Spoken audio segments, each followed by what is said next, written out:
discovering Hungary. I will talk about our famous sites, festivals, traditions, Hungarian cuisine, also about Hungarian art, and I will mention the most famous Hungarians I think you might know.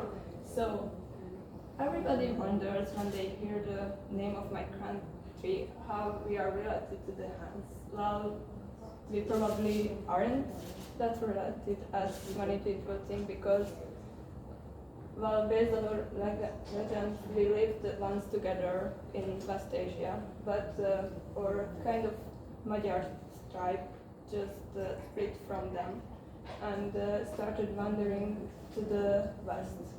So we were a steppe folk, then conquered the Carpathian Basin around the 9th century and founded our state at the year of 1000.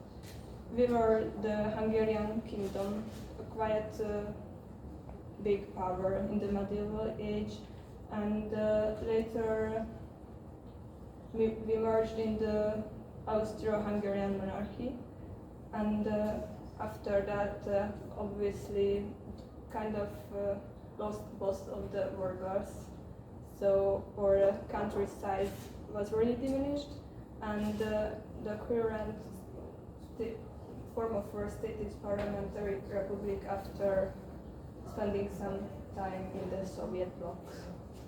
So Hungary is located right here, next to Slovenia, neighbored by Croatia, Serbia, Romania, Ukraine, Slovakia, and Austria. The size is about 25% bigger than Taiwan, so we are a really small country with about 9.7 million inhabitants, and our currency is the Hungarian forint. Yeah, Hungary is right there. And here you can see our alphabet. Our official language is Hungarian. That is, well, they say that it's the 5th hardest language in the world, but I'm not sure how accurate this information is. And yeah, here you can see our forint. So, you are probably wondering what you should see when you are visiting Hungary. So I collected for you the most famous spots in my country that I would definitely recommend for you to see. First, let's start with our capital city. I think you can spend easily 4 or 5 days here without seeing the same things, sites. This is Fisherman's Bastion. It's located in the castle of Buda. This is our parliament building. It's the biggest cathedral in my country, St. Stephen's Cathedral, and this chain bridge is also really famous because it's from the 19th century. Here is the castle of Buda. Then Hero Square, here you can see the statues of the biggest Hungarian rulers and kings. And this is Ydydfgh Castle located in the city park. I recommend you this during winter time when you can ice skate on the lake. I have my favorite places in Budapest because I studied there for 3 years, and I think these are really the main elements of our capital that make it really special. So you can find many coffee houses, and this coffee house you see here is called New York Cafe.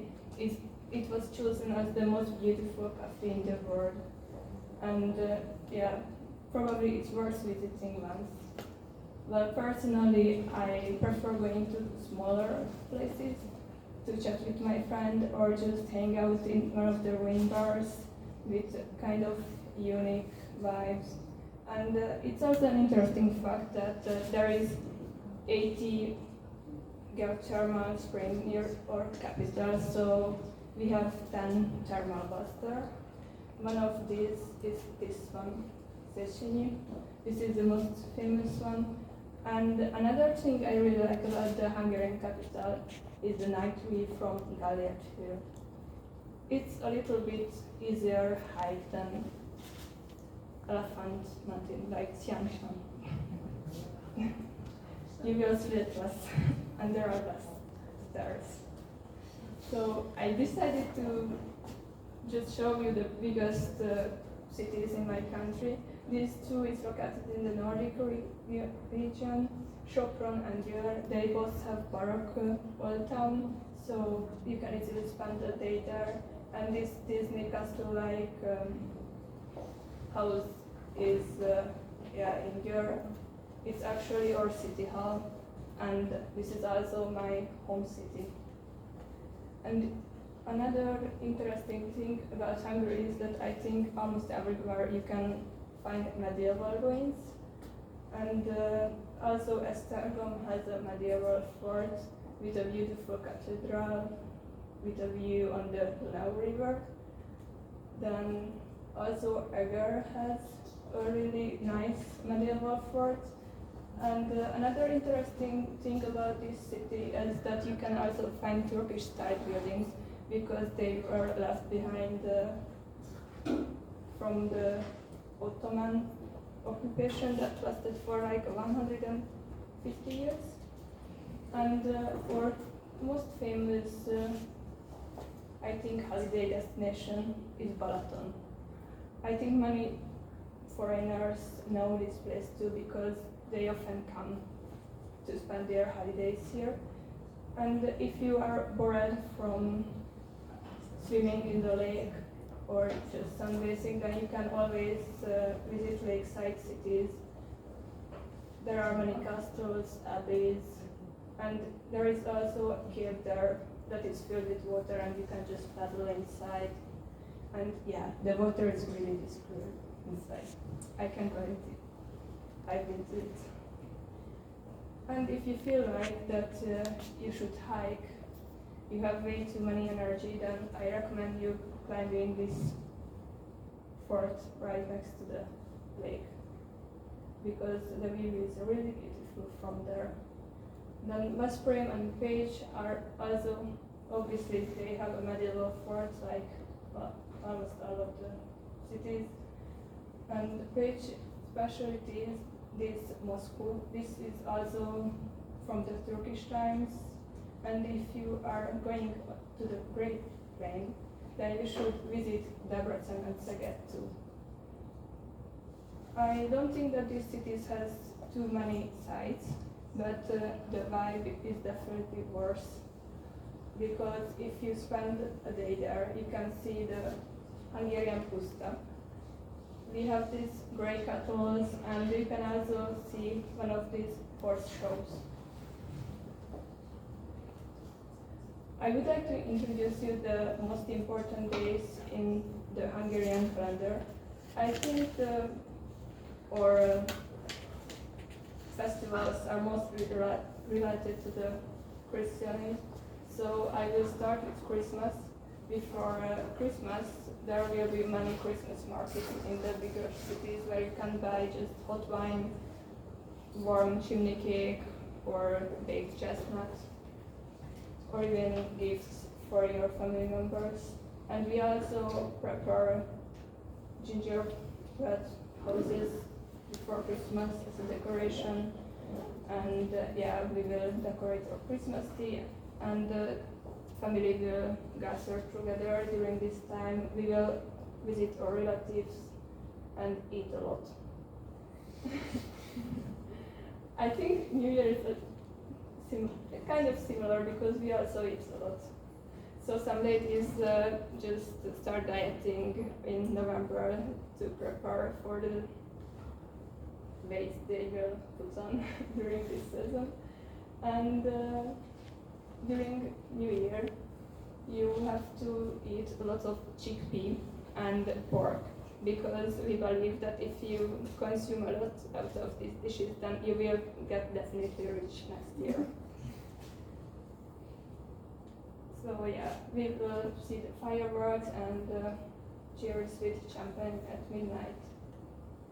From the 6th of January starts the carnival season, where you can dress up in different costumes and just join one of the balls. that are organized nearby. And of course, you will eat a lot of donuts, like that. And in February, there is a quite big festival in Hungary when people dress up, especially in the southern region, as beasts, because they are chasing away the winter. After carnival season comes Easter. Easter doesn't have a fixed date because it's a moving festival, so the date is always changing. For Easter, we will decorate our homes with these hand-painted eggs, and the girls also prepare some bread eggs for the boys who will come to water them on the Monday of Easter. Actually, I don't know if I like this tradition, because the main thing is that there can't be dry flour in your area or in your family. So the guys find a really big joy in watering the girls with water, like with buckets. Or sometimes, if you don't get up early enough, then you will get the water in your bed. And I can tell you by experience that you would rather get up way earlier than your brother or father. There is also a polite way to do it. So if you don't want to soak your relative or friend, then you will just use perfume. Here you can see a typical Eastern breakfast with ham and eggs and some kind of cake, I think. And during Easter time, the bunny will bring gifts for everyone, every family member. Another, I think, important day is the Memorial Day of 18th from the Revolution and War of Independence. Then we will wear that kind of cocarda over our hair to commemorate the ones who died during that revolution. And Labor Day is actually, I don't think that it's really celebrated. We mostly have another tradition, because during this day the guys have to decorate and stand this tree before the homes of the beloved girl, showing his affection this way. And Pentecost is also a religious fest, and on this day the Pentecost queen will be chosen, Pentecost princess. She's the humblest, most hardworking, and most humble girl in the village. To be honest, I've never participated. Then after Pentecost, I think the biggest festival is the State Foundation Day, when you can just go see the fireworks and party with your friends and family members. Then comes a little bit more sad day.